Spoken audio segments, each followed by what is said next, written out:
በስመ አብ ወወልድ ወመንፈስ ቅዱስ አሐዱ አምላክ።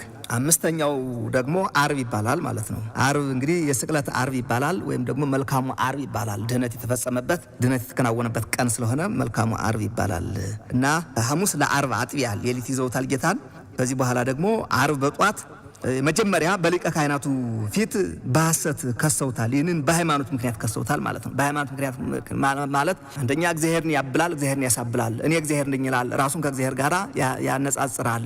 ሰንበትን ይሽራል፣ በዕለተ ሰንበት ድውይ ይፈውሳል፣ ሙት ያስነሳል፣ ለምጻም ያነጻል ብለው በሃይማኖት ምክንያት ወደ ሊቀ ካህናቱ ግቢ ሄደው ከሰውታል ማለት ነው። የመጀመሪያው ድርጊት ይህ ነው። ሁለተኛው ወደ ጲላጦስ አሳልፈው ሰጡትና በጲላጦስ ፊት ደግሞ ቀርበው በፖለቲካ ምክንያት ደግሞ በሐሰት ይከሱታል። ቄሳርን ያሳብላል፣ ለቄሳር ግብር አትክፈሉ ይላል፣ እኔ ንጉስ ነኝ ይላል ብለው በሐሰት አካሰሱት ማለት ነው። ሁለተኛው ይሄ ነው። ሶስተኛው ጲላጦስ ነገሩ ግራ ስለተጋባው ወደ ገሊላው ንጉስ ወደ ሄሮድስ ላከውና ሄሮድስ በዛ እንዲመረምረው አደረገ ማለት ነው። ሄሮድስም መረመረውና ምንም በደል ስላላገኘበት መልሶ ላከው ማለት ነው። አራተኛ እንግዲህ ሄሮድስ ወደ ጲላጦስ መለሰው ማለት ነው።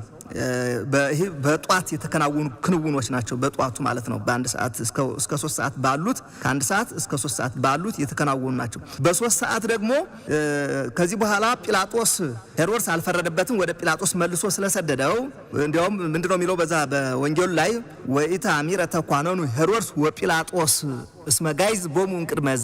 ከዚህ በፊት በስልጣን ምክንያት በድንበር ምክንያት ክርክር ጥላቻ ነበረውና አንተ ፍረድበት በማለት ተነጋገሩ።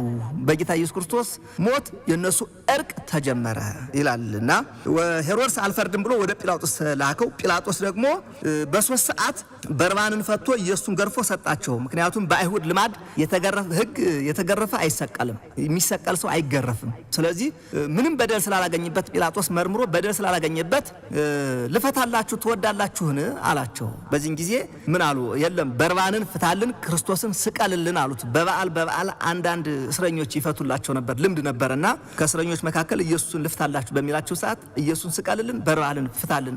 በርባን ማለት የወንበዴ አለቃ የነበረ ሰው ነውና የወንበዴውን አለቃ ፍታልን፣ የሕይወትን አለቃ ክርስቶስን ስቀልልን አሉ ማለት ነው። በዚህን ጊዜ በክፋት እንዳካሰሱት ስለገባው አይሁድ የገረፉትን ስለማይሰቅሉ ገርፎ ሰጣቸው። ገርፌ ቢሰጣቸው ላይሰቅሉት ይችላሉ ብሎ ገርፎ ቢሰጣቸው እነሱ ግን ተገርፎም ሰቅለውታልና በጌታችን በኢየሱስ ክርስቶስ ላይ እጥፍ ድርብ መከራ ነው የደረሰበት እና ይሄ ተደርጓል ማለት ነው። በዕለተ ዓርብ ይሄ ይታሰባል።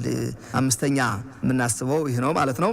ሶስተኛው ፕራይቶሪዮን በሚባል ግቢ ውስጥ ቀይ ልብስ አልብሰው የእሾህ አክሊል ደፍተው ዘንግ አስይዘው ዘብተውበታል። የእሾህ አክሊል የደፉበት ንጉስ ነኝ ትላለህና ይኸው አነገስንህ ለማለት ነው። ቀይ ልብስ ያለበሱት ደግሞ ንጉሰ ነገስት ነኝ ትላለህና የነገስታት የንጉስ ልብስ ያለበስነህ ለማለት ነው። ዘንግ ደግሞ በትረ መንግስት አስጨበጥነህ ለማለት እንዲህ አድርገው ዘብተውበታል ማለት ነው። ዘብተውበታል እና ስድስተኛ በ3 ሰዓት ከተከናወኑት ክንውኖች ይህ ነው ማለት ነው። ሰባተኛው መስቀል አሸክመው ወሰዱት ማለት ነው። መስቀል አሸክመው ወደ ቀራንዮ ወደሚሰቀልበት ቦታ ይዘውት ሂደዋል። ይሄ ተከናውኗል። በ3 ሰዓት የተከናወኑ እነዚህ ናቸው።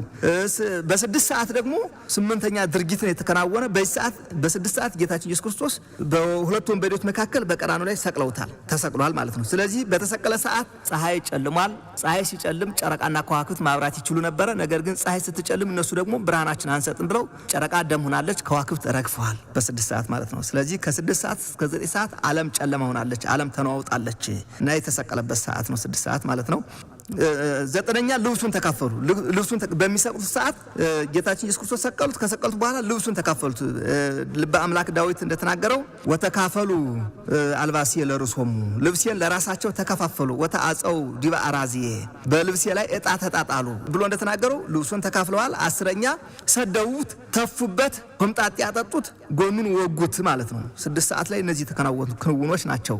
አንደኛ ሰቀሉት፣ ሁለተኛ ልብሱን ተካፈሉ፣ ሶስተኛ ሰደውት፣ ተፉበት፣ ሆምጣጤ መስቀል ላይ ሆኖ ተጠማሁ በሚል ሰዓት ደግሞ ሆምጣጤ ወስደው ሰጡት። ከዛ በኋላ ደግሞ ጎኑን ወጉት ማለት ነው። እነዚህ ድርጊቶች በ6 ሰዓት የተከናወኑ ድርጊቶች ናቸው ማለት ነው። እንግዲህ ከ1 ሰዓት ከጧት ጀምሮ እስከ 6 ሰዓት የተከናወኑት እነዚህ ናቸው ማለት ነው። በ9 ሰዓት ቅድስት ነፍሱን ከቅድስት ስጋው በስልጣኑ ለየ። አባ አምሐጽ ነፍሴ ውስተዴከ፣ አባ ነፍሴን በእጅህ በስልጣንህ አደራ እላለሁ ብሎ ቅድስት ነፍሱን ከቅድስት ስጋው ለይቷል ማለት ነው። 9 ሰዓት ይሄ ነው 11ኛው ክፍል ማለት ነው። ሌላው 12ኛው ክፍል 11 ሰዓት ደግሞ ዮሴፍ ኒቆዲሞስ የተባሉ ደጋግ ሰዎች እሱን ያገኘናል ሳይሉ መጥተው ስጋውን ከመስቀል አውርደው በአዲስ በፍታ ገንዘው በአዲስ መቃብር ቀብረውታል። በአዲስ መቃብር የቀበሩበት ምክንያት ምንድነው ስንል እንግዲህ ሰው በተቀበረበት መቃብር ተቀብሮ ቢሆን ትንሳኤውን ያብሉ ነበር።